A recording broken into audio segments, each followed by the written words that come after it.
إن الله يمسك السماوات والأرض أن تزولا ولئن زالتا إن أمسكهما من أحد من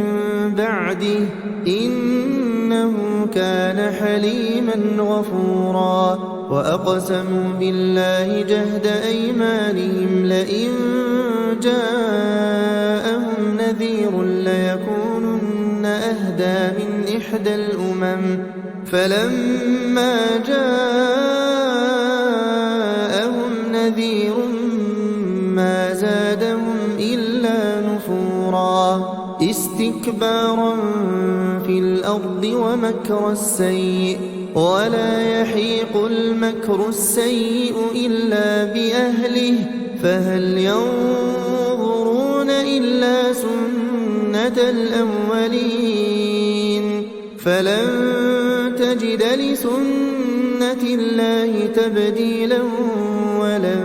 تجد لسنة الله تحويلا.